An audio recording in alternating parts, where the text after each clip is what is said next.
Hi, Harrod. Hi, Becky. How are you? I'm good. How are you? Good, good. Thanks so much for joining us. Yeah, well, thanks for inviting me. I'm happy to be part of this. The light is too looks a little too bright, but at some point sunfall is going to hit, and then I'm going to kind of need it. Yeah, I think it's okay. I mean, I'm in a basement. Okay. Hi, Calvin.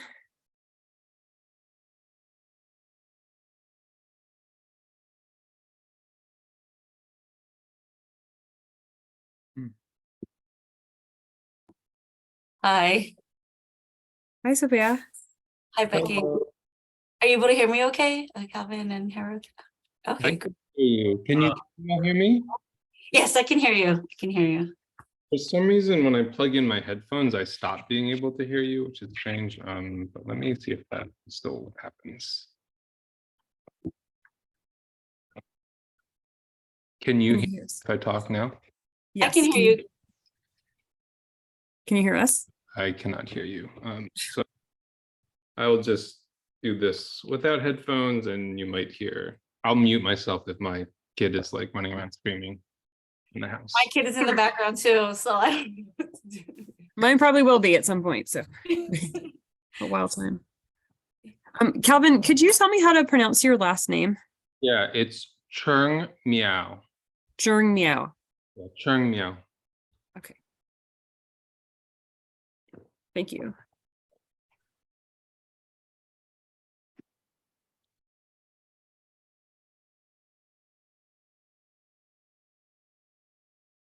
That's great. Let's see. And Calvin, I'm also going to make you a co-host.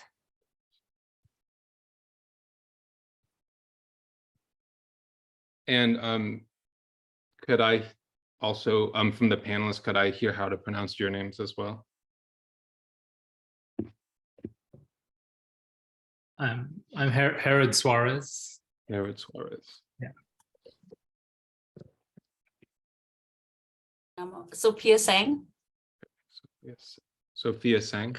Sophea. It's like an aspirated P. Oh, Sophia. Got it. Thank you.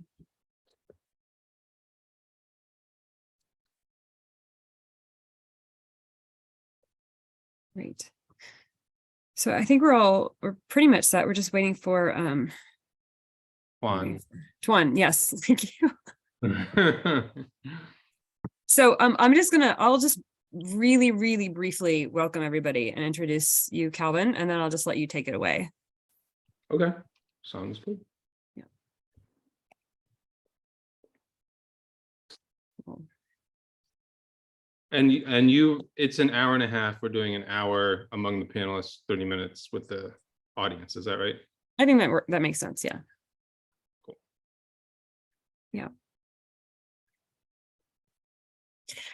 And Calvin, I was sharing this event on Facebook earlier, and a friend of mine, James Chappell, said, "Oh, I taught a class with Calvin last semester." Oh, yeah, yeah. James is my faculty mentor, as a matter of fact. Yeah. Oh, really? Yeah, he's great.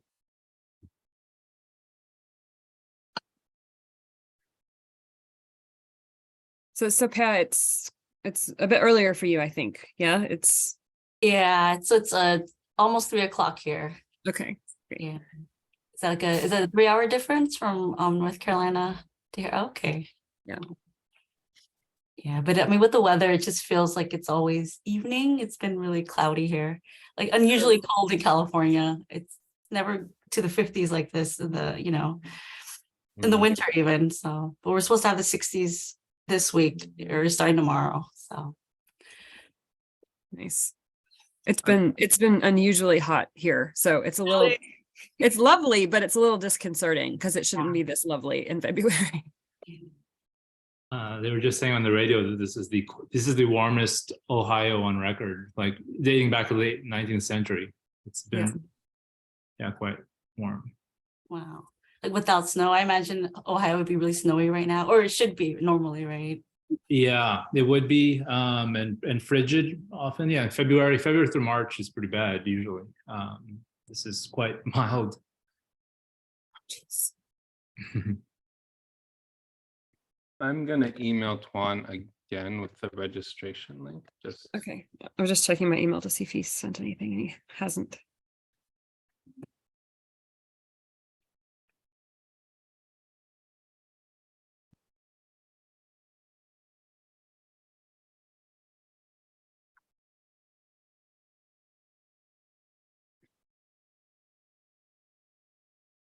Are any of you going to the Association of Asian American Studies meeting in April?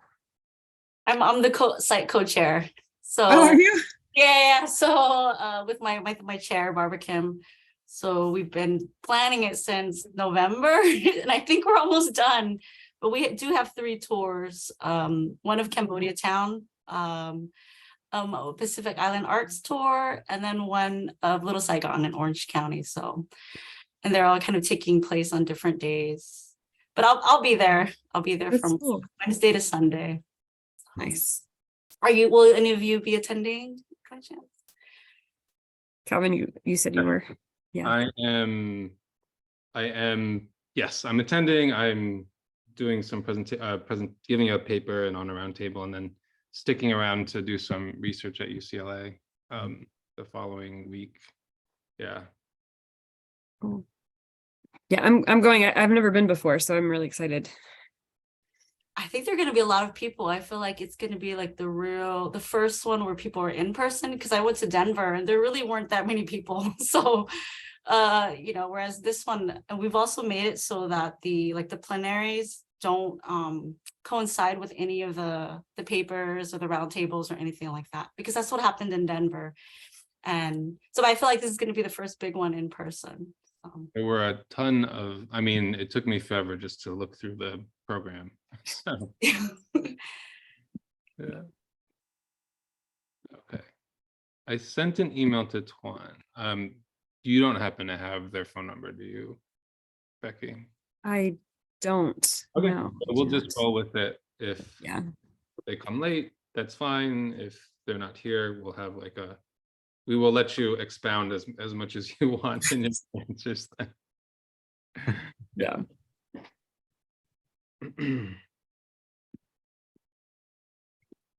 I'm always confused about how, so I set this up so there's a waiting room for Zoom. So most people are in the waiting room, but I think that there's always if people have joined a meeting that I've hosted previously or something, they can automatically come in. This always happens. If my students join an event, they're always able to enter it without me letting them in. So I don't know. Whatever, it's fine. Oh, Kevin says listed as an alternative host. Oh yeah, Kevin, you might have been. It's not just you though. Yeah. Kevin is the associate director at the Carolina Asia Center. Okay. I'm pretty happy to have forgotten how Zoom works. Mhm. Yeah. So all your classes, everything's in person, Harrod? At this point, they are. We've been in person. Yeah, there haven't been there wasn't even a remote option last academic year at all. And so yeah, everything's in person at this point. Yeah. Is that not the case there? No, it's in person. It's in person here too, but I like to have, it's nice to have the option to Zoom. So if I get sick or something, I can teach on Zoom and, they kind of roll with it. I'm in Zoom meetings all the time. Yeah. I don't know. I'm so jealous of you, Harrod. That's yeah, I had 3 today, I think. Oh no. Today. And another one now. Yeah, well, yeah. All right. Oh my goodness. I hope Tuan comes. Yeah. Could be anything. So Well, it's 6 o'clock, so I'll let everybody in. and do you want to get started right away, or do you want to I think we might as well once everybody's in.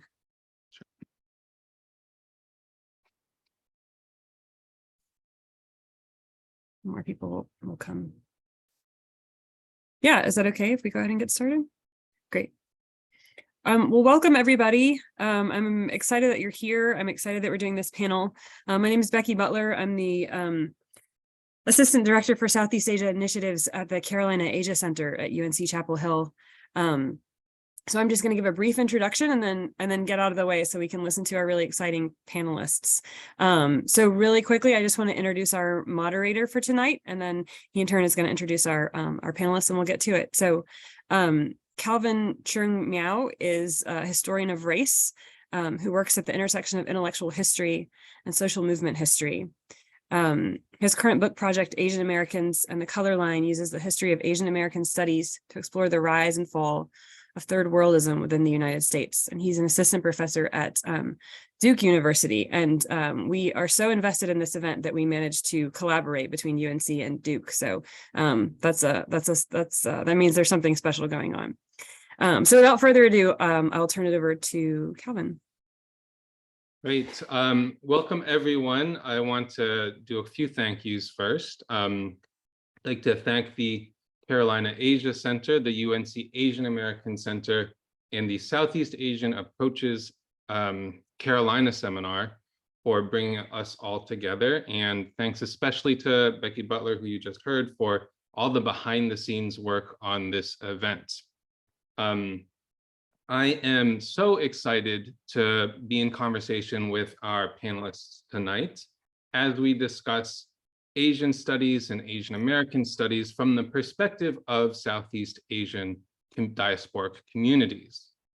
And within the field of Asian American studies, which is my own area of expertise, scholarship from and about Southeast Asian diasporic communities has totally reshaped the way Asian Americanists think about the historical and contemporary experiences of Asian Americans. And this has happened in part because that body of scholarship pushes us all to think across traditional academic boundaries, including across the Asian studies and Asian American studies. And that's a project that all of our panelists today are contributing to as well. So let me introduce our panelists, and then we're going to dive into some questions that I have for them. We will talk for about an hour just amongst the panelists. And after that, we'll have about a half hour of Q&A with all of you. So if something pops into your head or a question occurs to you, I encourage you to write it down as you think of those questions so that you're ready to go when we get to the audience Q&A portion of the event. All right, so let me introduce our three distinguished guests tonight. Sophea Seng is an assistant professor in the Department of Asian and Asian American Studies at California State University, Long Beach. She was on the Fulbright student program to Italy in 2019 to 2020. In 2021, she received her PhD in cultural anthropology from the University of California, Riverside. Her research examines the musical, linguistic, and religious practices of Cambodian diasporic communities. And she is currently working on her first book project called Tolerable Others, Buddhism in the Cambodian Diaspora in Italy as a 2022-2023 American Council for Learned Societies Robert Hofer Buddhist Studies Fellow. Harrod Suarez is Associate Professor of English and Comparative American Studies at Oberlin College, where he teaches courses on Asian American literature and globalization. Suarez is the author of the work of Mothering, Globalization in the Filipino Diaspora, and his new work explores the ways that the archipelagic can serve as a potential framework for reimagining diasporic and trans-Pacific cultural studies. Tuan Hoang is Blanche E. Seaver Professor of Humanities and Teacher Education and Associate Professor at Pepperdine University, teaching in the Great Books, History, and Humanities programs. His current research focuses on the history of Catholicism in South Vietnam and the history of Vietnamese Catholics in the United States. His publications include Ultramontanism, Nationalism, and the Fall of Saigon, Historicizing the Vietnamese American Catholic Experience in American Catholic Studies. Our Lady's Immaculate Heart Will Prevail, Vietnamese Marianism and Anti-Communism, 1940 to 1975 in the Journal of Vietnamese Studies, and the post-1975 Vietnamese diaspora in the Cambridge History of the Vietnam War, Volume 3. He is currently serving as chair of the Vietnam Studies Group and the Association for Asian Studies and coordinator of the Global Vietnamese Catholicism Project for the Initiative for the Study of Asian Catholics based at National University of Singapore. Thank you again to all of our guests for being with us tonight. So my first question is just a get to know you question. What big question drives your research, and how did you come to your central research interests? And I will let any one of you take this first, whoever wants to go first. Well, I came in last, so maybe it's fitting that I go first. Thank you everybody for having me today, and thank you for the audience for coming here. Well, briefly, I by the way, I love the questions that you sent, I think in a nutshell, my short answer is that identity, right? That is the big question that I think drives the bulk of my research. What was their identity? And I think I have asked that question in one way or another when I, looked into, the Catholics in South Vietnam, right, before 1975, their history, their involvement, the development, and so on. And I asked the same question: what was their identity? About in this case, the Catholic refugees who came to the U.S. and elsewhere in the diaspora after 1975. The answers, I think, may vary quite a bit depending, I guess, on on which timeline, which period I look into. But I think, that question I think remains on top for sure. So that is my short answer to it. Well, let me go just a little bit further with you on that. So how did you come to be interested in the question of identity? How did that emerge as so central to what you think about? Yes, that's it. I think it has to do with my dissertation when I received my PhD from University of Notre Dame, and actually I did not study Catholics at all. It was simply about the intellectual culture of South Vietnam, especially the urban culture, right? And so I just examined writings, publications, and I think even though it wasn't specifically religious history, as it would eventually turn into, the question back then, right? Like, who were these people? Right? Were they, were they on their own in some ways, or how were they affected, right, by various traditions of Vietnamese history? Right?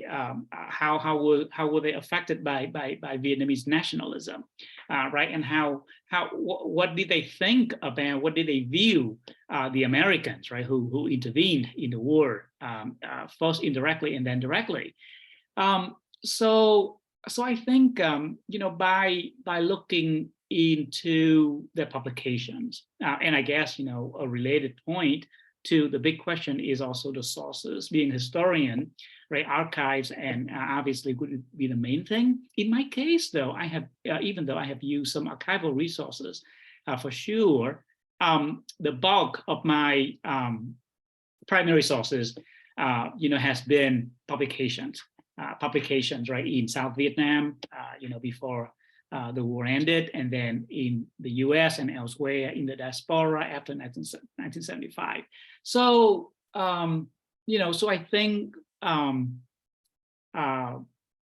just wondering about how, who did these people think about themselves, right? Who were they essentially? Another related point is that we have versions of Americans, what Americans think, say the South Vietnamese were like, or the South Vietnamese Catholics were like, right? Or how, the refugees were like. We have, the official, governmental version, right, of who, I'm talking about the current government in Vietnam, right? Their own version of what, these people will be like. And so I think, hearing those versions, I think also contributed for sure, to my own curious, right? Like, is it really? What were they like? So I think skepticism is a healthy thing for us historians, especially I think when it comes to issues about identity and so on. What other people say about that group or this group, right? Versus what they really think about themselves. And sometimes there may be some overlaps, but in most cases, though, in my observation, in my research, that wasn't the case at all. They thought of themselves, rather differently from what the dominant voices would think about themselves. Right. As a historian, I especially appreciate the role that primary sources played in that trajectory. So thank you for that. Great. Sophea or Harrod, what do you want to say about kind of the big question that drives your research?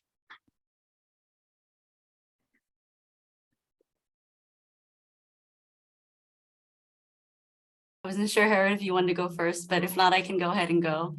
I think kind of building off of what Tuan said, a lot of it for me is also coming from personal experiences. So kind of an auto-ethnographic approach. A lot of the stories of Cambodian Americans and those in the Cambodian diaspora are not really told from the perspectives of the people who lived through the war, for example, and the genocide.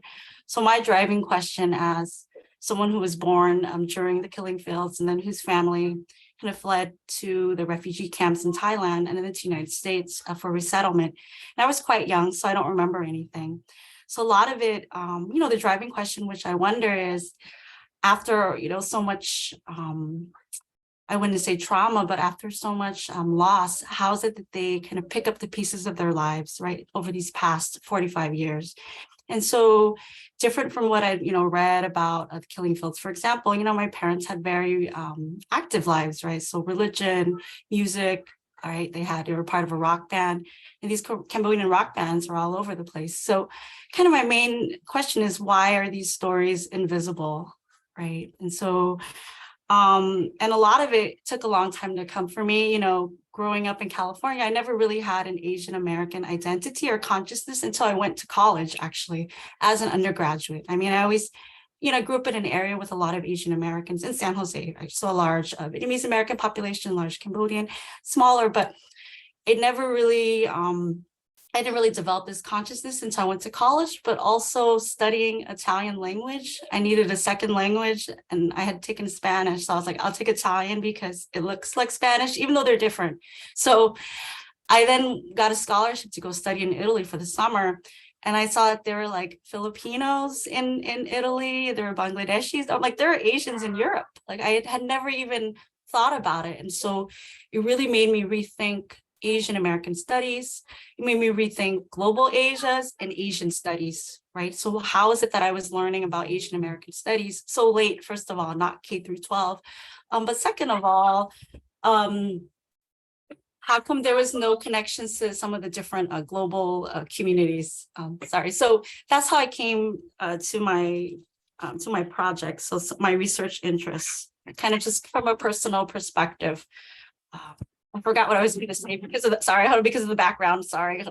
Fine, that's fine. We appreciate the realities of life that we don't escape from when we're on Zoom. So, no, I wanted to ask you. You used the word autoethnography, and I know we have some undergraduates here in the Zoom audience who might not know what that term means, but it seems like the turn towards autoethnography may have been like important as a way of really being able to hold on to certain things that you didn't find already existing in the scholarly literature and make those things visible.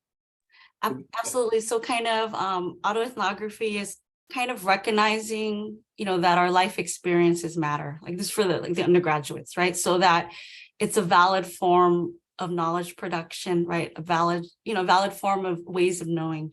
And so I take that from, feminist anthropology, right? But also from a lot of different Southeast Asian American refugee scholars who've begun to kind of talk about their relationships with their families and their parents as part of their scholarship, making that scholarship legible, but also kind of valued in a new way. So for example, my music project, I have a music project, is on my father's band, right? And so I kind of look at it as a form of radical kinship, right? What is it, these band members who've known each other for 40 years, these older folks who are senior citizens who've been through so much, but then they kind of meet up and then they pick this music. And what I mean by combining autoethnography with radical kinship is that me and telling my father's story is also a form of radical kinship, using the personal experiences, using the participant observation, right? Some of the archival research as well at the Cambodian American History and Archive Project here to kind of bring those stories or bring those voices which are submerged.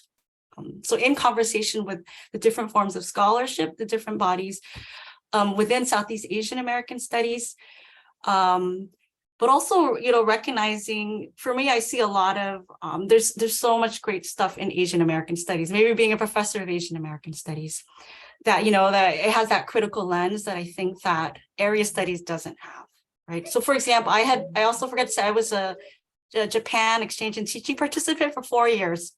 And I know that this was after college that people say, a lot of the critique is that Asian American studies still follows kind of the economic model, right? In the sense that East Asian countries are at the top, and then Southeast Asian stories and Southeast Asian American stories are then pathologized, right? So kind of really kind of transposing this this economic model, right? And a lot of the Asian American studies is kind of centered on the West Coast, right? So those critiques are really valid. But I think somehow living in Japan made me feel a little bit more of connections with Japanese Americans, even though I know and so, just reading things about shifting the language from internment to detention, for example, right? And then it kind of creates spaces for looking at different forms of surveillance, right? On different, for example, Cambodian American deportation, or Muslim American surveillance. And so I don't know if I answered that question. So coming from just like these personal experiences of having lived abroad, studied another language, worked in Asia, it really made me rethink Asian American studies, right? How to then apply that knowledge and use it within our local communities. So, thank you so much. Harrod, what's your big research question, and how did you come to it? Yeah, thanks. And thanks to you, Calvin and Becky, for organizing this, and for everybody for joining us here. You said it in the introduction that you gave me. So I've been really sort of obsessed, I guess I would say, with the geographic figure of the archipelago, and trying to animate it for a kind of as a sort of cultural figure that can help us think through some conceptual problems in Asian American studies, but also more broadly.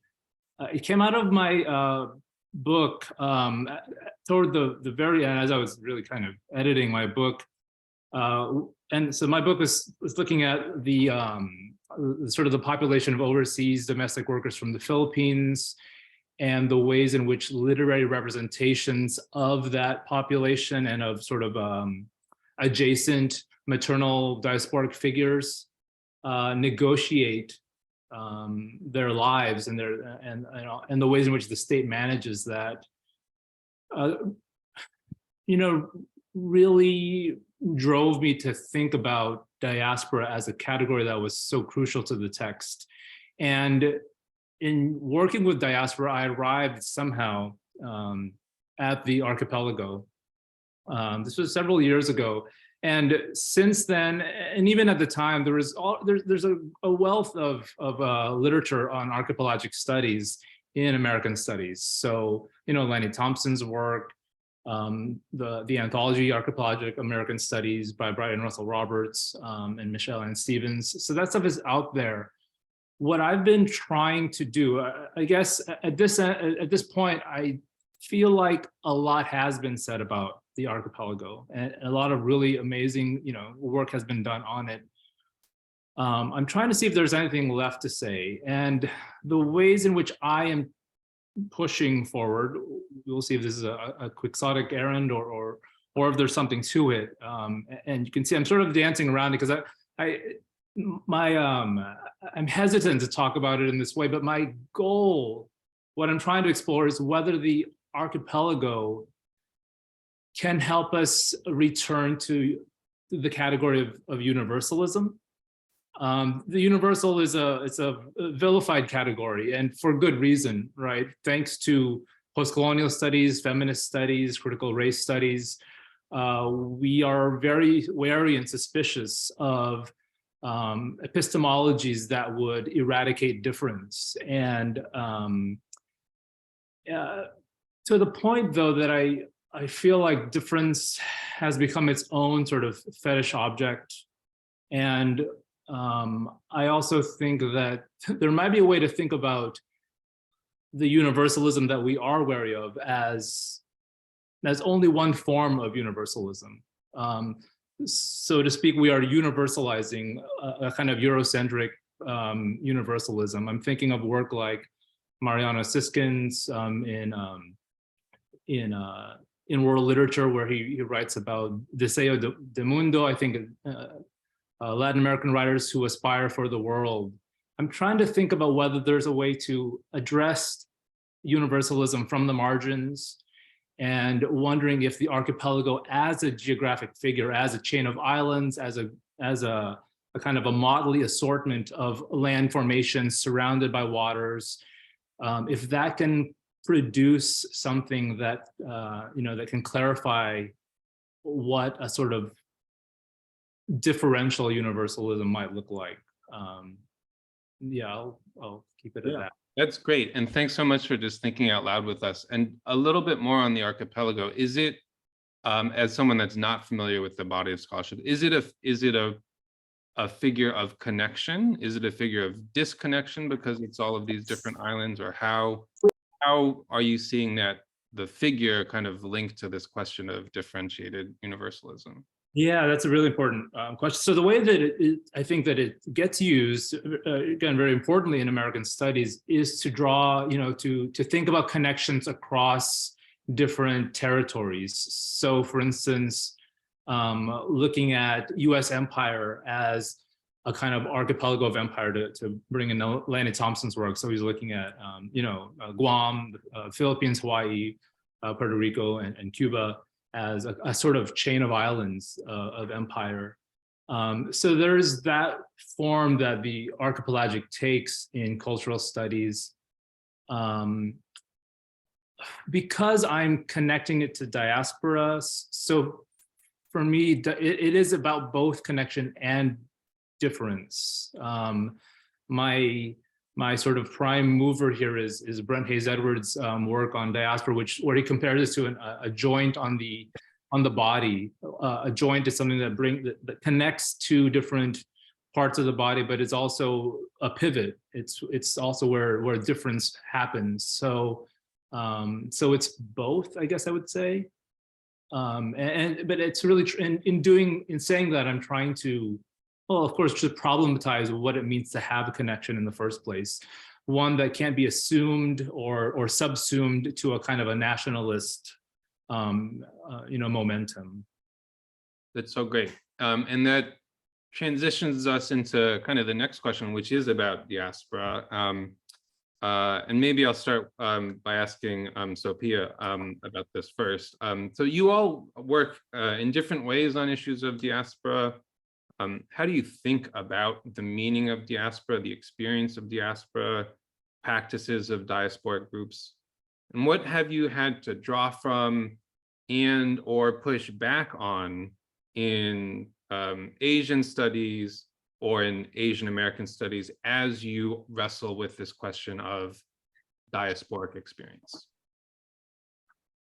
So this is good timing, because I actually, thank you, Harrod, because I also, in revising my dissertation into a book, I've just discovered archipelagic studies. And I feel like that is a way to kind of talk about diaspora, because even theories on transnationalism coming out of anthropology, coming out of sociology, are still land-based, right? And they're still representative nation states. So for example, if I'm reading a study on Cambodians, I don't know, in Long Beach, there's a presumption that that's the experiences of all Cambodians in the United States, right? That somehow that landed area is representative of a whole scale of different communities. So I've been kind of thinking through the archipelagical in Italy, but not through Italy, but through Mediterranean studies, right? And looking at these flows. And kind of what makes Italy interesting is that, first of all, it's not France, right? So Cambodia was under the French for 90 years, right? 1863 to 1953. So there are a lot of refugees resettled in France. It's not the United States, right, with the Imperial War. So what does Italy have to do with this small population of Cambodian refugees who were resettled there 40 years ago, right? And so it really makes me think that when, while I was there doing field work, I can't really transpose or apply the ideas of Asian American studies onto Cambodian refugees in Italy. So for example, this idea of the model minority, right? In the United States, absolutely, right? So where kind of Cambodian Americans fall, right, as a racialized group among Asian Americans as well, right, within Asian American studies, that doesn't really map on to the diaspora community in Italy. So I've had to find different ways to kind of describe the experiences. And for me, is trying to approach it to this idea of the Mediterranean as a larger, within Italian studies or within the Mediterranean studies, it's a way to look at the history of fascism, right? So the colonial, I want to say invasions of Eritrea and Somalia by Mussolini, right, during the Second World War. And so a lot of times people talk about the figure of the Black body, but I think that in looking at Southeast Asian refugees in Italy, it's a way to also look beyond the Black-white binary, right? And so kind of what I'm arguing through this idea of the waters, of the flows of refugees who are resettled in Italy as a second asylum country, that diaspora there, is that their stories aren't heard, in part because, oftentimes you think of, refugees in Italy as, the Mediterranean as a crisis. Is this something new? But if you see this group of refugees who've been there for 40 years and their stories aren't heard, a lot of it is they work in these factories, like these sock factories, right, which are state-owned, which are unionized, right? But, since the late 1970s, right, with these different austerity policies, I think it's a way for the Italian state to then kind of scapegoat refugees, or to kind of do these policies of liberalization, right, that have been happening, and kind of racialize it, right, by keeping, I don't know, I'm still working these ideas out in my mind, but that's what I think about in talking about diaspora and diasporic groups, is bringing together all these different fields, right, and knowing that I can't really use Asian American studies for Cambodians in Italy, or even, Cambodians in France. It's such a different way of looking at it. And so I've been starting to think about archipelagic studies with the Mediterranean studies. So I'm very new to that, but I don't know if I answered the question, but that's kind of what was going through my mind. That was awesome. Thank you so much. Yeah. Tuan, do you want to take this one next? Yeah, sure. Okay. Listening to Harrod, it made me think, about like maybe in a small way, in a different way, right? I think the case of Vietnam applies to the degree, right, in the sense that, right, Vietnam, when we think of Vietnam in the 20th century, it's North and South Vietnam. So maybe not, right, not separate islands, but certainly separate identities that I think complicate, a great deal of the studies, right, of refugees later on. So two things. I mean, I would say the first thing, is that for me, right, when I think of diaspora, the Vietnamese diaspora, there isn't one Vietnamese diaspora, right? I mean, like, yes, I mean, when we say diasporic, right, it's a umbrella term, but really, right, when we look more closely, we see, the majority of Vietnamese Americans, right, or Vietnamese Canadians, right, or even like Franco-Vietnamese, right? I mean, similar to the case of Cambodia that Sophea mentioned earlier, right? There were a lot of Vietnamese that migrated to France in this case, right? Decades ago, well before the war, they lived there already, and then, but their situation was so different, say, from the refugees who came to the U.S. after 1975, so that alone, provides, I think, complexifies rather, right, the studies of Vietnamese diaspora. And then during the Cold War, right, because of the relationship between the Democratic Republic of Vietnam, North Vietnam, right, and then later on the government that unified Vietnam, and Eastern Europe, right, when it was still when those countries were still communist countries. That created another like international and global dynamics that created a different type of diaspora among the Vietnamese. So, so I guess for me, maybe I'm not thinking so much of different islands, but definitely different islands of diasporic groups, and just among, those who identify themselves to be Vietnamese alone. The other thing that I think, to the second part of your question, Kevin, the relationship, right, in terms of Southeast Asian studies and Asian American studies, I suppose for Indo-Chinese studies, for studies of Indo-Chinese refugees, right, refugees who came from Cambodia, Laos, and Vietnam, refugees, has tended to be the biggest category of distinction, between them and other Asian American groups, including other Southeast Asian American groups. But I think, for me, one thing that I think would be helpful is to think about the relationship, between these refugees on the one hand and American imperialism on the other hand. Now, of course, right, American imperialism, it affects it has affected a lot of people, different groups of people. And so I don't mean to say that it is exclusive at all, to say the Filipinos or the Vietnamese or the Cambodians and so on.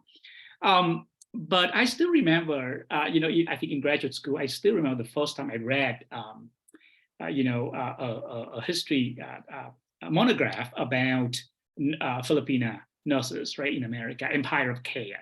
And, I was like, wow, I mean, it was such an eye-opening text, I think, partially because it did tie the economic, the old way of looking at, right, area studies that Sophea sort of like referenced earlier on. I thought it was such an innovative way, right, of tying, some of the old style way of studying, Asian countries and Asian peoples, but also, right, with the new lens of a more critical lens of American imperialism. And for the undergraduates out there, I highly recommend you read that book when you have a chance, because you just begin, right, with the reality in America that, for whatever reason, right, there have been an overwhelming number of nurses of Filipina background, who either came from the Philippines as adults, or maybe descendants of immigrants from the Philippines, and that is such a right. Just starting with that reality, right, and this book sort of like traces back the history, that went back to the period when the Philippines was an American colony, right, and it opens up, I think, so many fascinating angles about the relationship in this case, right, between Southeast Asian immigrants and refugees on the one hand, and again, of course, it applies to, say, Korean immigrants too. I'm obviously thinking specifically of American involvement in the Korean War, and Chinese Americans, right, and so on. So of course, the involvement of U.S. imperialism, right, and Southeast Asia and all the Asian countries have gone a long way. But I think there is something pretty fascinating about the second half of the 20th century. This engagement of U.S. imperialism in various Southeast Asian countries that I think have created, right, like the Southeast Asians who came to the U.S., be they immigrants or refugees, there were enormous, I think, and profound, right, impact, from that relationship that I think could be fleshed out even further. And I'm hoping the scholars will do that as well. Yeah, I think there's we could have a talk for another hour and a half about kind of how critical refugee studies, Southeast Asian American studies has refigured the concept of empire within Asian American studies, which had kind of fallen out of centrality within Asian American studies, maybe in the late 80s or 90s. And then so many incredible Southeast Asian American scholars really put it back, I think, on the map.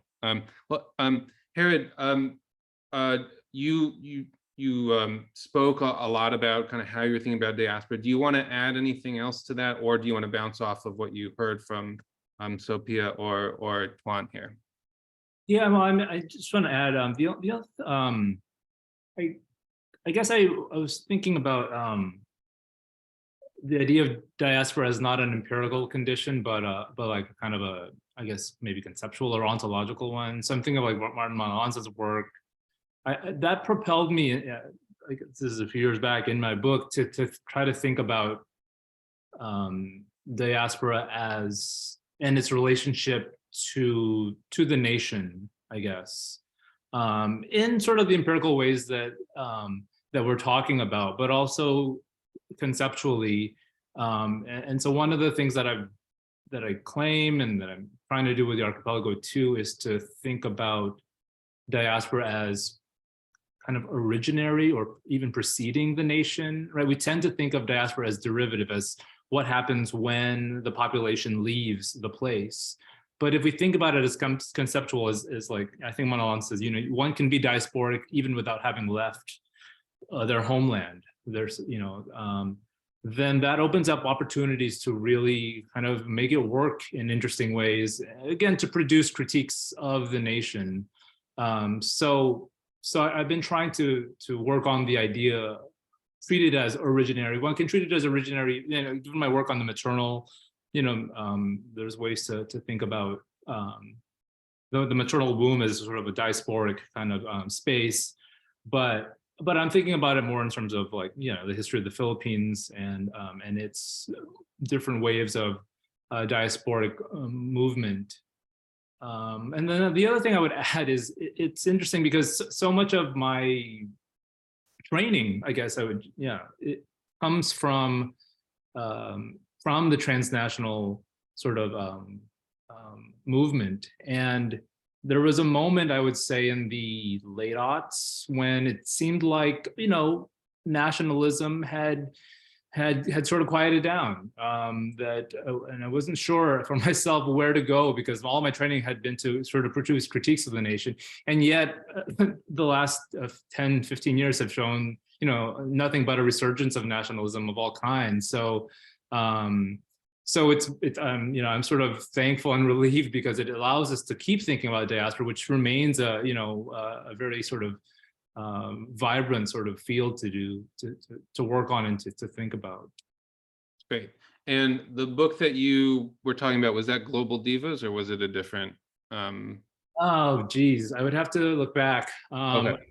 Yeah, it might be Global Divas, but it might be one of his essays too. He's prolific. Yeah.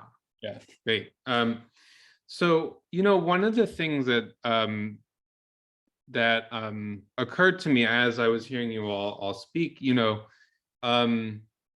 there's a certain narrative about kind of what the politics of Asian American studies were. And in the beginning, we kind of had this kind of anti-imperialist politics, and then it became more of a kind of domestic project focused on inclusion within the US nation state. And I'm just wondering, when we as scholars and Asian Americanists begin to care about diasporic populations, regardless of whether they're inside or outside the borders of the US, kind of what kinds of ideas about politics, what kinds of visions of justice or emerge from that? And I'm just curious, kind of in your own, kind of sitting with your own work, kind of as you've been really thinking about these communities across borders, kind of how has that affected the way you've thought about what, social justice means, how that relates to scholarship? Yeah.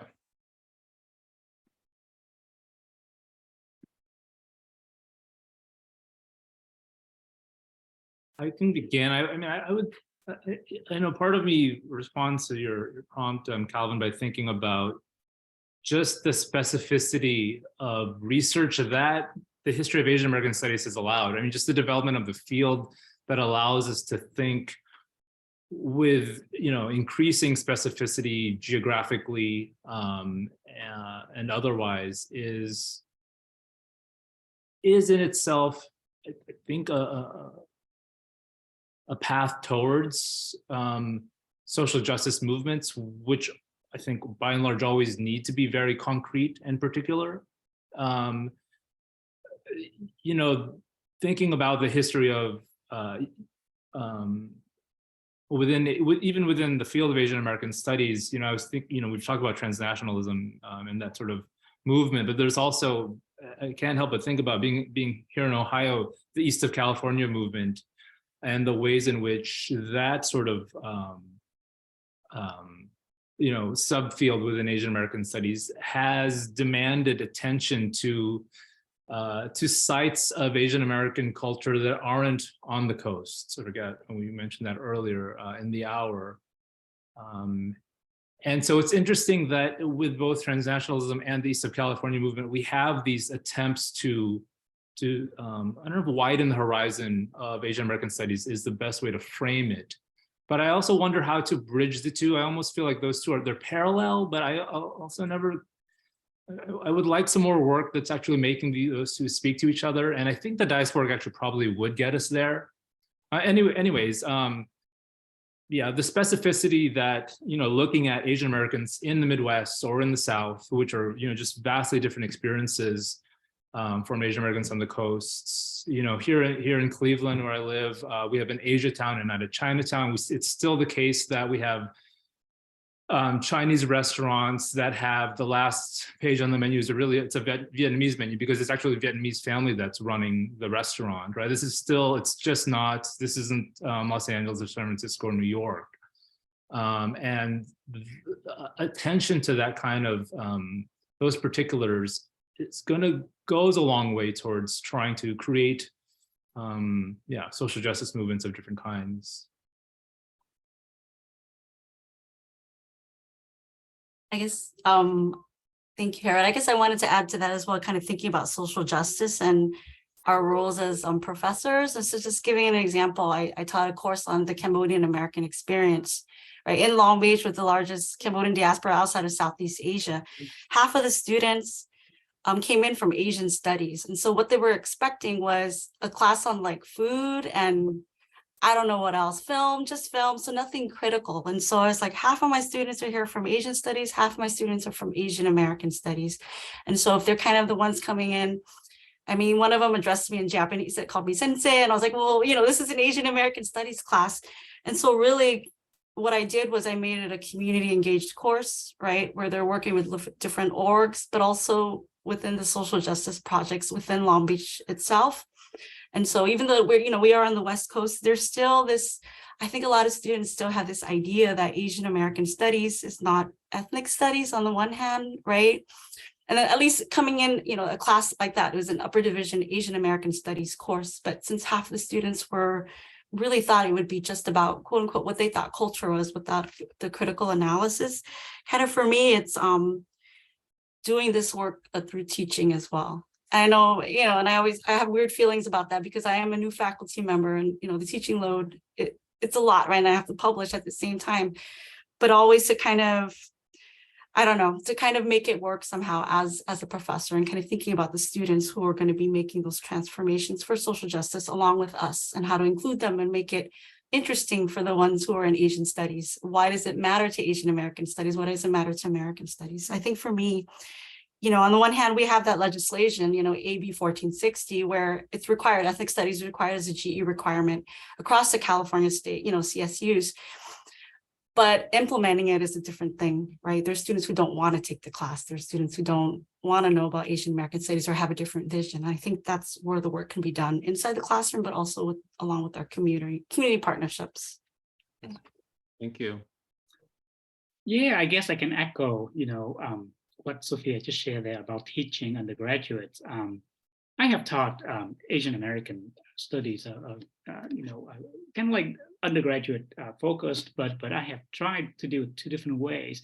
The first time, I did that, it was pretty much like strictly a history course, right? Using Eric Ali's book, right, is kind of like a foundation for the class, and right, and going through the chronological history, right, from the 18th century, 19th century, with Chinese and Filipino immigrants, right, down to the present time, and that it went well. It went well, and in fact, I had the pleasure of doing that, just before George Floyd, and Black Lives Movement, Black Lives Matter movement, and there were a great deal of, I think, echoes, among the students about that.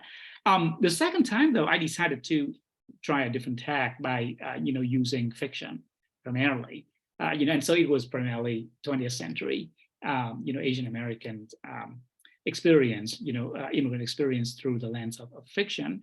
So we began with, what was it? We read Clay Walls, about Koreans in LA back in the 1920s, 1930s, and so on. We read America is in the Heart, right? I mean, the classic Filipino immigrant fictionalized story, and and so on. And then so what I found, right, is that I like issues about racism, and about injustice and so on. Actually, I found fiction to be a stronger way, a better way, I would say, of getting undergraduate to discuss the kind of things that that I was hoping for. And so I think the next time I would do that, I will do that again with fiction. But what I found is so interesting, because after so basically I divided up the class into 2 halves. The first half, right, focusing on, like, so to speak, right, roughly before 1945, 1950, and then the second half, right, we read Ocean Vuong's novel about Vietnamese refugees. We read what is that? A novel, right, about Girl in Translation, right, about a Hong Kong, immigrant, right, to the U.S. in the 1980s, to New York City and things like that. And and again, once again, right, I think issues, right, that I think that are relevant. And by the way, most of the students that took class, the majority were either Asian Americans or immigrants themselves, like they were international students from South Korea, from China, and so on. And I and once again, like, I think the value of fiction, I think, struck me to be a wonderful way, I think, to convey, issues of justice and so on. If I may use a different example, okay, and this one is a little, I don't know how to phrase it and how exactly it is related to social justice, but somehow listening to your question, Kevin, I think made me think of it right away. And it has to do, right, with the recent shooting in Monterey Park, right, in LA County down here, of you surely have followed, right, at a ballroom, right, of Vietnamese Chinese immigrants, right, refugees who ended up shooting and killing a number of people, primarily Asian Americans, Asian immigrants, and so on. But anyway, so I still remember while waiting, to hear more about, that tragedy, I looked up a little bit. I came across an article that I had never seen before, published sometimes in maybe like 18 years ago, about ballrooms, and it's by George Uba. And it's so fascinating because he's retired now from Northridge. And I think he actually went, as a professor of English, he actually went to these ballrooms, and studied them, as an observer, right, and interviews and so on. And, it was such a fascinating article for me because, not only it mentions those 2 ballrooms that, like the Lai Lai in Monterey Park and the Star in Monterey Park, I think, and the Lai Lai in Alhambra. Not only he studied them among other, dance studios, right, that were patronized by primarily by Asian immigrants, but he also found, he also made a comparison between what he saw in those, dance studios on the one hand, in comparison to the popular, right, Dancing with the Stars TV program. And he found, a number of subtle differences, right? Because Dancing with the Stars, right, still pretty much adheres to the international, hierarchical structure, right, of regulations, of ruling, of thinking, and so on. Whereas he found these, lowly Asian immigrants, right, perhaps without knowing it, they were engaging in decolonizing this structure about international dancing, right, by doing their own thing, so to speak. I wish, and that is something that I wish I could know more, about this particular episode. So, so perhaps, Kevin, maybe your question prompted me to think of that, partially because it's a fairly recent event, right?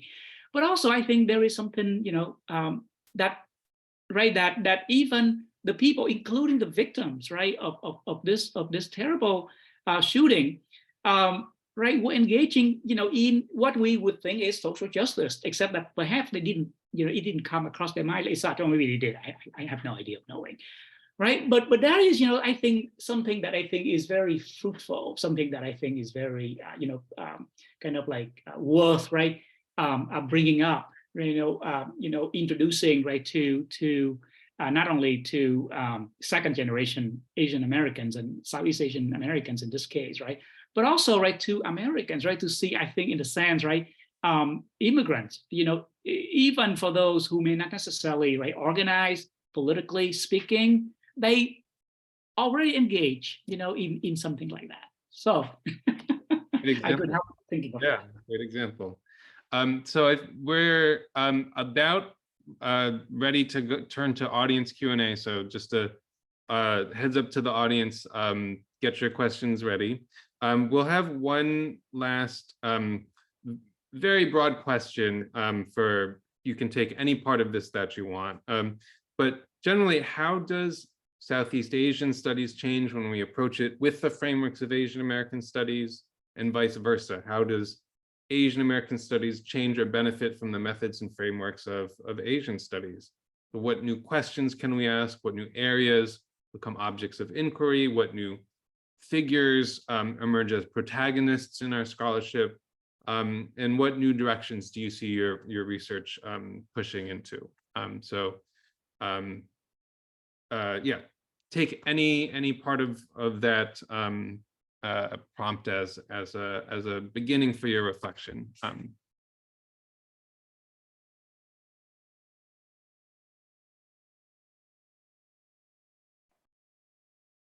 Well, I can begin briefly by saying, that I think that religion, specifically Southeast Asian, right, Southeast Asians and Southeast Asian Americans, right, engagement with religion actually can potentially, right, sort of like, it can pour new wine into an old bottle.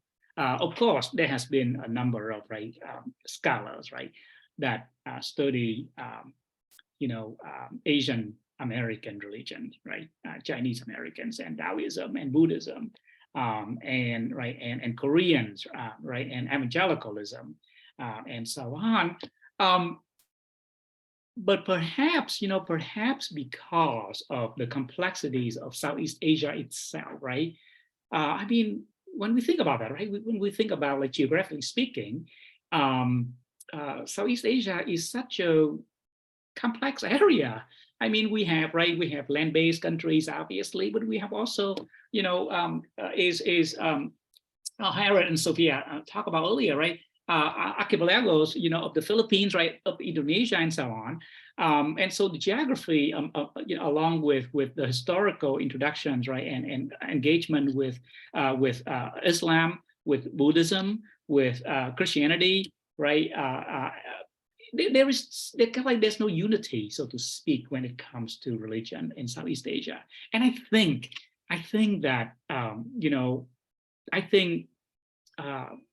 there is a reflection of that in the U.S. among different Southeast Asian groups as well. There is a richness there. I think that it's just like waiting, for a lot of exploration that I think can help to, for the field of Asian American studies overall, right? That I think can benefit it in a way. I mean, I don't know exactly quite yet, precisely, where it may impact, but I do think that,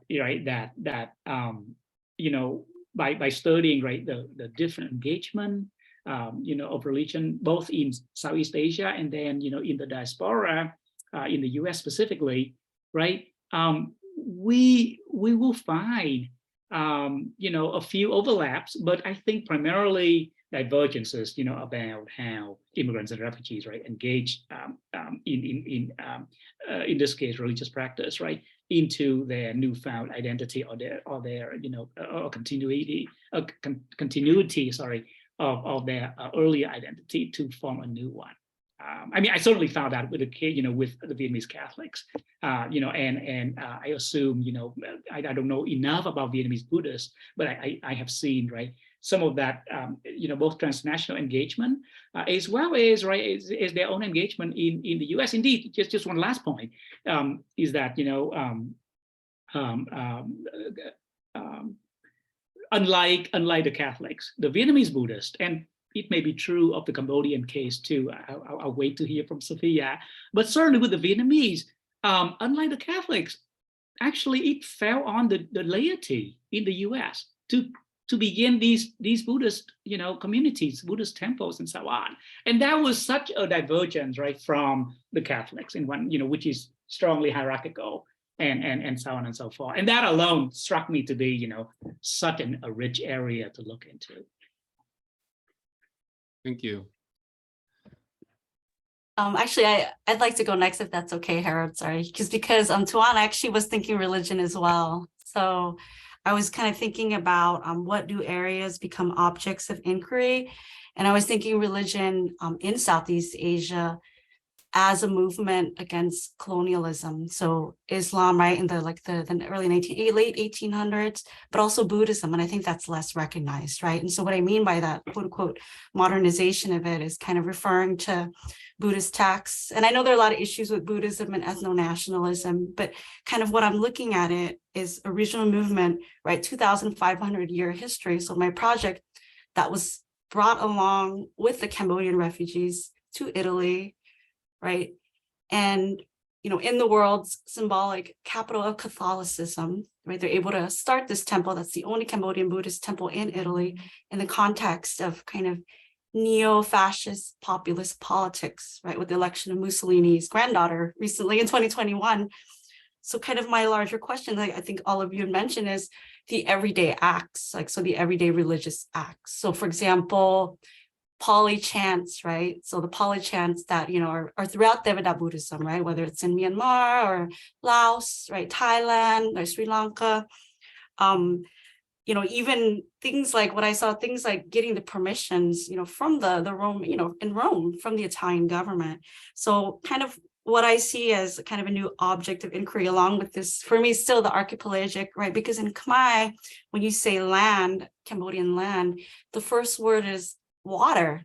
Dak day. So dak is water, right? So when you talk about land or a place of belonging, they're imagined as people who live in water, right? So with the Angkor Wat buildings, right, or the monuments, right? They were, there are all these different theories, but they were able to move those stones, right, during when the water was high season, right? So it was a lot easier then. So I think in the minds of the people who are, who had to flee, who had to migrate, right, to whether the United States or to Italy, right, they take these with them and they kind of, build actual material spaces for these practices, but I think also in their everyday lives, right? So either through these chants or through these community events. And that's kind of what I see in terms of the area of, new objects of inquiry. And I think that it has everything to do with also social justice, right? These, like you were saying, the ballroom dancing is an everyday way of social justice. I think these, for many of the people, sure, it won't change the legislation on Italian citizenship being, only blood-based, quote unquote. But I think that for the community, then able to to thrive and to kind of practice within these this context of xenophobia, basically. And I think that could be said, depending on our next presidency, right, within a larger global political context. And so I think that's how I envision it in my work, but I also, would like to engage in Asian studies and also Asian American studies in this way, kind of bringing that perspective through a larger regional religious Buddhist studies. Thank you. Yeah, and I would just add, just building on the great responses from Tuan and Sophea, thinking about, and just building off of maybe Sophia's last point, I'm just really energized by the meeting point between Asian American studies, Asian studies, Southeast Asian studies, and then also like Pacific Islander studies or Oceanian studies. It's sort of belated. There's almost a way to see the transnational movement in Asian American studies inevitably arriving at these other fields, but because of its sort of belatedness, each of those fields has a really specific kind of genealogy, right? Intellectual history behind it. And so to make those things converge and overlap and try to produce productive friction is just really exciting. Especially, I would say, with the rise of indigenous specific kind of studies. The emergence of settler colonial studies and just Pacific Islander studies has just been, offered such an important kind of analytic and frameworks to the conversations we are having in Southeast Asian and Asian American studies, that it's where the 3 or 4 sort of fields kind of come together that I'm most kind of intrigued by, and think that is sort of the future for all of the work that we're doing. It's definitely the most exciting work that I'm reading these days is usually working at those intersections. Awesome. Well, thank you all. This was the kind of panelist discussion portion of the event, and now I'm really excited to take questions from all of you listening in on this conversation. So you can use the raise hand function by clicking on reactions at the bottom of your Zoom screen, or you could type a question into the chat box, or you can type stack into the chat box as well, and then I will call on you if you want to verbalize your question rather than type it.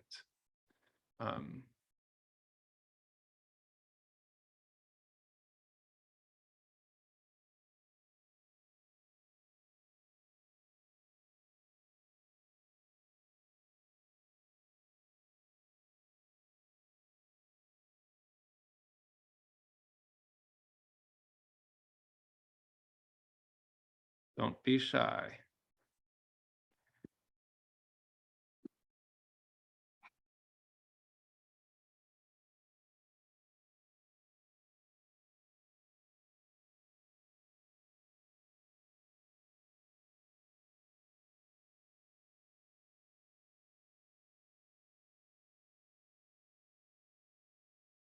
All right, Becky. This is not a fully formed question yet, but first of all, I just want to say thank you, because I just think this has been so fascinating, and there's so much to mull over. And I guess I'm just wondering if you all can speak to, Harrod brought up the sort of the east of what's it called, the east of California movement, and I'm thinking about sort of very locally to us in North Carolina, what Asian American studies and Southeast Asian studies look like here. And, North Carolina is home to the largest multi-yard community outside of Southeast Asia. And so, I'm also just kind of putting all these pieces together as thinking about sort of, different types of diasporas, and then the sort of last bit you brought up about indigeneity. And I'm just wondering, I feel like this community in particular has largely been overlooked by multiple fields of inquiry, right? And so I'm wondering, if you have any thoughts on these sort of like communities who are sort of marginalized in their countries of origin, and are making new spaces in the diaspora and sort of creating new networks. And I think in some ways that sort of, as they are having conversations with people back in Vietnam and Cambodia, they're thinking about different networks of empowerment, different understandings of indigeneity, different kind of new horizons.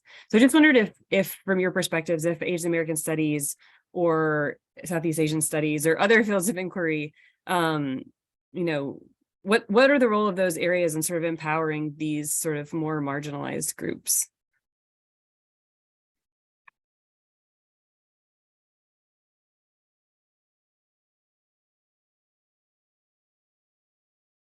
And any of you can answer that. Oh, that wasn't to a specific person. I'm just kind of thinking out loud. So I just wondered if you have thoughts.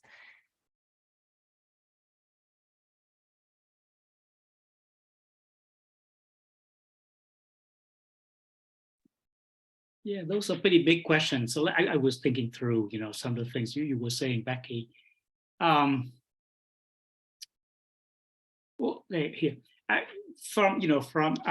actually, when I began studying Vietnamese refugees, Vietnamese Catholics specifically, right, those who came in 75 and thereafter, it was in California. That was the main focus. Actually, it was actually I found out more, about the history in Louisiana, for example, or in Denver, Colorado.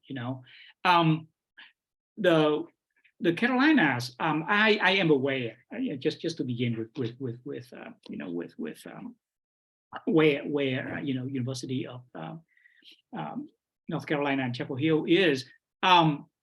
My understanding is that, historically speaking, in the beginning in 1975, there were a number of refugees who were sponsored, right, by various churches and so on, Christian churches, Catholics, Lutherans, what have you, Baptists, and so on. But then, as time went on, for various reasons, right, many of them moved to other states, California, Texas, for example. But then I think, I believe, and again, I'm a little blurry on this, so I'm speaking out loud here more than on anything. After, the 1990s, a number of other of immigrants now this time, they come to the Carolinas, and they actually stay there for the most part, and so, I mean, I'm not answering your question directly here, but listening to you, I think that in the case of the Vietnamese, I think because the U.S. is such a large country, at least in the eyes of the Vietnamese, finding out why they determined to stay, where they came, right? In this case, in North or South Carolina. Would answer a lot of questions, I think, about about the identity, right, about the perception, right, because I believe that no matter where they would be, they consider themselves to be transnational beings, right. So in a sense, and especially, right, with the internet, since the 2000s and so on, right, maintaining a transnational identity, I think, is very crucial. And easier in a manner of speaking, right? Because of streaming and television network and technological stuff and so on. And so that is not the only reason, I don't think, but like you said, I mean, a number of Hmong people, for example, came to North Carolina as well. Sorry, just speaking out loud here more than answering anything. I don't know if Sophea and Harrod have any better insights than I do. Sorry, Harrod, go ahead. Yeah, I mean, I was just thinking about, kind of analogously, I did my graduate school at the University of Minnesota, which at least at that moment, and continues under the wisdom and leadership of Josephine Lee, has done a lot of programming to address the Hmong and Korean adopted populations that are pretty visible in predominant in the Midwest, in the upper Midwest and the Twin Cities and Wisconsin. So I was just thinking about the ways in which, even things like academic programming to address our really specific context can be ways in which to facilitate thinking through these, addressing the communities that are right around you, and then maybe leading to some of the, the sort of inroads that Tuan is mentioning. I just wanted to add to what Tuan and Harrod were saying. I was just thinking about indigeneity in Southeast Asia as not recognized in the resettlement policies, right? So the 1980 Refugee Act resettled refugees from, and I was looking at the chat, Laos, Vietnam, Cambodia, right? And Hmong have, in Laos and in Vietnam, right, for like thousands of years, right? And I was thinking of the Cham in Cambodia and Vietnam as well, right? So even a lot of the policies or a lot of the funding, they were basically invisible, right, upon resettlement. So, I was thinking, I never thought about it. I was thinking also, the resettlement, a lot of times you talk about it in terms of the resettlement of Southeast Asian refugees as initially within the rural areas of the United States and these secondary migrations, right? But kind of thinking about North Carolina, which I don't know very much about, except I went there as a child when I was 12 to visit some family friends, because there's a large Cambodian refugee community there because of that red triangle, or is it that area where there's the industry of, I guess, computers and work. And I was also kind of thinking of Silicon Valley with the large Vietnamese American population as well. And so kind of tracing, it really kind of thinking about the Montagnards, the Cham, Hmong, looking at those histories or looking at the resettlement policies and their experiences, right? Because it seemed like there were no real programs kind of designated for these groups because they were not recognized by any kind of state naming. So that's just something to think about. And I hadn't even thought about North Carolina in that sense, aside from visiting as a child, right? But yeah, that, knowing the Cambodian refugees who were resettled there, they really said that they received a lot of aid and a lot of help. And I can't imagine, what if you're not even recognized as a refugee group, right? That's all I had to add to that. Thanks for that question. Thanks for those responses, and thanks for that question, Becky. And let me just say something about this also. I mean, because I'm in North Carolina, and even if those communities might not be very prominent in the scholarship, I mean, activists are really doing a lot of organizing work. And of course, and as you probably know, there's this really important deportation case involving a local Montagnard family in North Carolina, and with a film that was made about it, and a whole struggle that I think CRAC particularly was leading. And so in many cases, we, at least for myself as an academic, are going to be following kind of the lead of folks in the community on some of these things. We have time for a few more questions from the audience. You can raise your hand, you could type a question into the chat. No question is too big or too small for our fabulous panel here.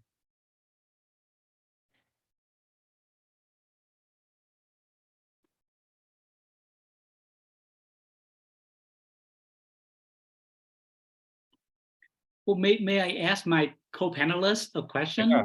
Just because it seems like there are a number of undergraduate students here, and I know that I spoke a little bit about that, and Sophia mentioned that too. But if you don't mind sharing with us, Sophia and Harrod, what do you think, are some of the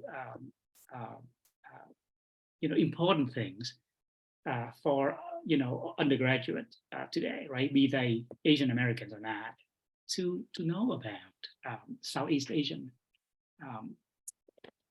history and experience and so on. I mean, I know that we have touched on a bunch of things, right? But if you would, let's say, have 3 things that you want to convey to a curious undergraduate, what would you do? What would you have?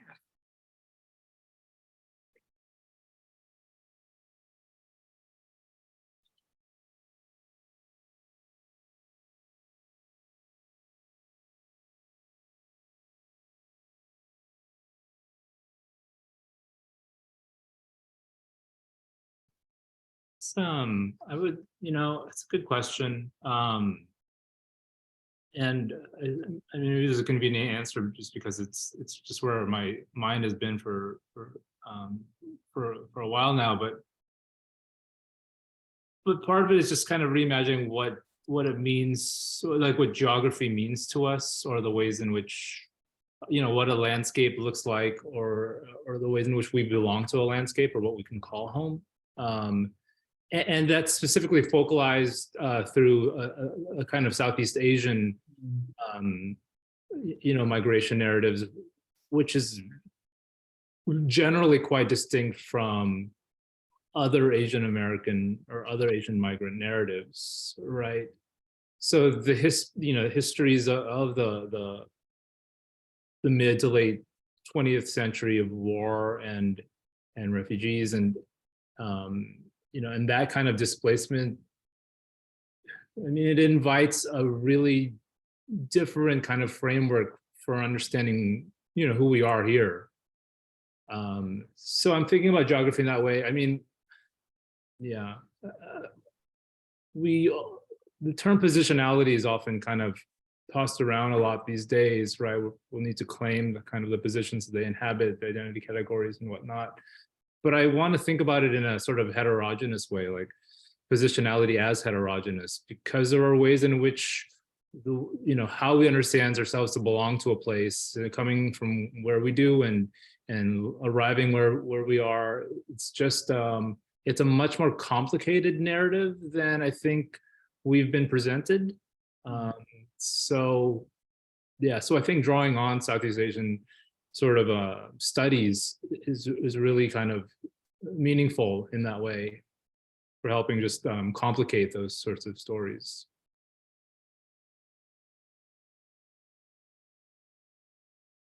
Ken, that was a really good question, Tuan. And I really don't have anything that comes to mind except maybe kind of what Calvin, you were mentioning, CRAC and some of the different community-based organizations, that are kind of organized around Southeast Asian Americans, right? Like as Harrod is saying, right, many of these were kind of forced displacements, right? So those who are being deported, they were born in some often born in refugee camps, right? So where are they being deported to, right? A country that presumably is supposed to be their country of origin. So I was just kind of thinking of that and kind of what Harrod was saying about place. I don't know how many of you use Facebook, students. No, whenever I ask my students, they're like, no, that's for my mom and my dad. So I guess people use Instagram. I don't know, but can I see any hands up, or you could put it in the chat? Do you have any of those? And I guess where I'm going with that is, or is it TikTok, or I don't know what, but this idea of place and being on the internet, this feeling of, at least for me, right? Like our world, I know the information that you're getting where is it coming from? What are these sources as well? And I think that, I don't know. I was reading something about how oftentimes the South, stories of Southeast Asian Americans have kind of receded into history even though it's so recent. And I just wonder, what sources of information you can get, or, when I talk with students and I ask them, like, where are you reading your stuff? Or do you know anything about this group? And I think my only, what I tell my own students is to kind of check your sources, know where you're getting this information, and think about one thing, as Harrod was saying, universally that you can maybe relate to, like on a human level, with a group that you maybe don't feel like you're a part of, right? And there's this shared thing. So I don't know if I'm answering the question, but I think the 3 things would think about, like media, literature, community-based organizations, the people you see face-to-face, your classmates. And I think especially coming out of the pandemic, or I don't know if we are post-pandemic, but I think it almost feels like it has to be a new world in some way, or created by us. Thank you. And thank you, Tuan, for that question. And speaking of trying to find information, we have a question from Christina Hoang, who's one of our participants. And Christina is part of organizing 4 more Asian American Studies at UNC. Christina, are you able to unmute yourself to ask the question? Yeah, thank you for this talk. I wanted to ask, so it's not a completely fleshed out like question, but I know like the experiences of different like Southeast immigrants are very different. Like someone from Indonesia is gonna have a different experience with someone like who's immigrating from Vietnam or versus like Cambodia. And so I was wondering, how do we like try to make sure that we get the distinctiveness and talk about these communities without losing that like solidarity of like that's built up being like either being Asian American or being like Southeast Asian, if that makes sense. Great question. Thank you.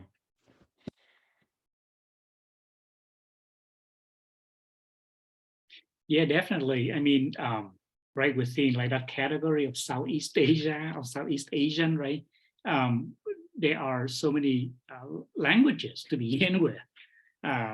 You know, right? You know, when we look at, for example, Northern Asia, right? I mean, of course, there are many dialects and so on, but essentially, it's, you know, down to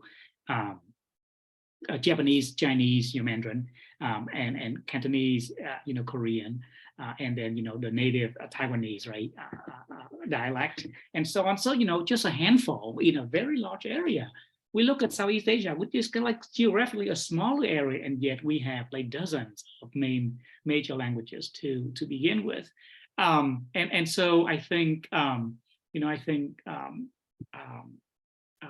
food, you know, is an easy category for people to think about differences within, right, this grouping. But I would add language, you know, is a right. And I don't mean, you know, we have to be like an expert, right, in understanding linguistic origins of different groups and so on. But different immigrant groups, they carry with them their own language, and then they, you know, they adapt, and they have their own use of English as well. And so that is something I think that, you know, is worthy thinking about. Is it Christina, or such an amazing question, because I feel like your question, you know, encapsulates the crux of Asian American studies. How do we, as a political movement, right, started in 1960s, San Francisco, third worldism, and, you know, with Calvin's book, The Rise and Fall, how do we then also recognize the distinctiveness, right, of the different groups while still maintaining that political consciousness and building on that, right? And, you know, to be quite honest, it's such a great question. I don't really have an answer. And I think part of it is the work that we're doing here, right, as scholars, and also, you know, engaging with students such as yourself, asking these questions. I really don't have an answer. I feel like that's like one of the main questions within Asian American studies, right? So no answer there, but I just wanted to comment on your question and how important it is. Yeah, I mean, I would just second what Sophia was saying about going back to the history of Asian American studies itself as a formation, right? The category Asian American. I just think that it's really, really crucial to understand that the category Asian American is itself best understood as a political formation. In its weakest forms, it becomes just another sort of like, you know, category of identification that lacks any sense of its historicity, frankly. And I think, I mean, it's a nice, you know, it's great to nod to that history, because that history can inform the ways other categories like Southeast Asian as a category might be mobilized for, you know, strategically, right? For political projects, for visibility, and that can all happen, you know, without doing any kind of without necessarily. I mean, this is conceptual, so I understand that gets, you know, it's harder to actually put this into practice. But I think we have to believe that it can happen without stepping on the really specific, you know, traditions and cultures that constitute that. To the point, I would say, and this is, I don't know how comfortable people feel with this, but as a political category, or as a political project, almost or anybody can participate in a political project. There might be different ways in which we assert ourselves within that project, but I think a political project it's a political commitment, and it's not a category of identification. And that just maintaining that distinction is really, really, I think, important. It comes out of the rich history of Asian American studies. Great question, Christina. Thank you.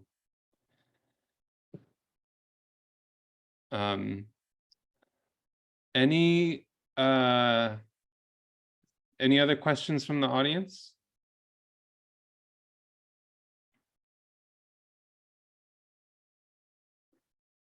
And if there's not a question from the audience, I'll ask a last question, which is what hopes do you have for our fields of study, or the academic world that we live in? Kind of, where do you hope we're going to be as an intellectual community in 5 or 10 years?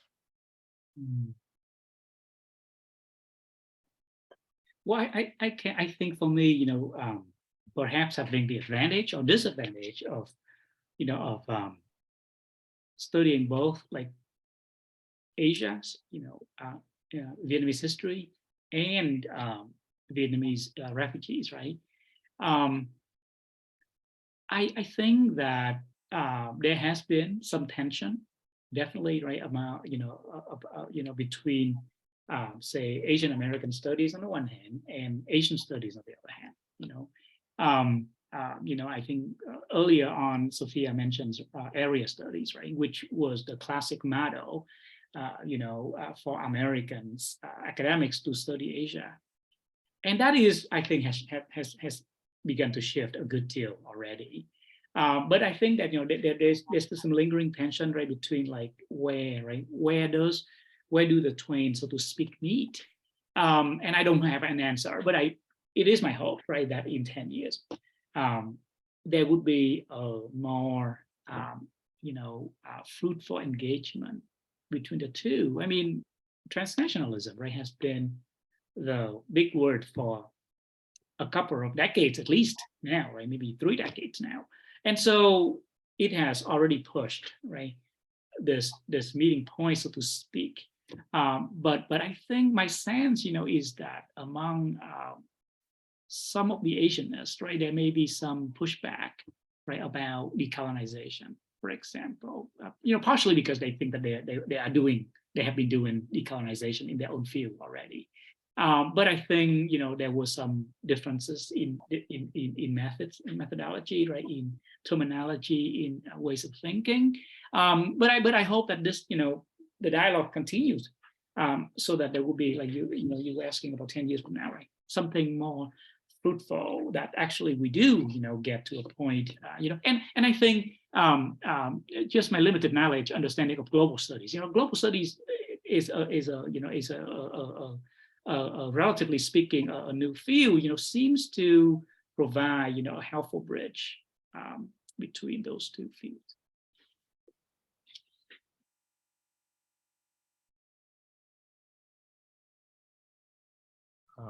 I think everything Tuan said, and then I would just add, in a broader level and in ways in which I wish I didn't have to say, but I just hope that we have intellectual communities 10 years from now. I feel like there's threats from all corners of this country and world in terms of intellectual life. So that's from a macrological sort of standpoint.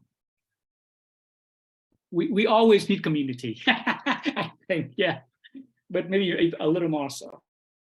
Yeah, I have nothing to add as well. I also echo both of you that I hope we have these intellectual communities, that they're definitely beyond identity politics, and that we're moving toward distinctiveness, right? And looking at, different, I guess, intersections of knowledge, right? And looking at the question of, I guess, Asian American studies, Southeast Asian studies. I can't even imagine 10 years from now, but I hope we do have a space to have these types of talks. All right. Well, thank you so much to our panelists. I hope the audience joins me in thanking them for sharing their wisdom and insight with us tonight. Thanks again to all the organizations that have supported us, and to Becky for organizing this event. Thanks. And let me jump in and say thanks so much as well to Kevin for moderating. You did a wonderful job. I'm so grateful to all of you for your time.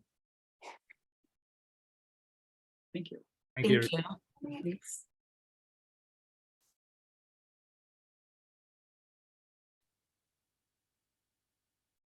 And I want to apologize for being late. For some reason, I couldn't log in earlier, and and I was about to email you, and then I got your email, and somehow it worked. So magic. Yeah, that's good. Thank you.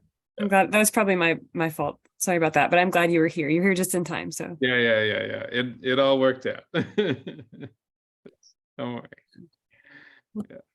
thanks so much to you all. I'll stick around in case anybody, I don't know, has a lingering question or something like that. If any of the students have questions about their CLE credits or something, but you all can take off if you need to, but maybe I'll see some of you in Long Beach.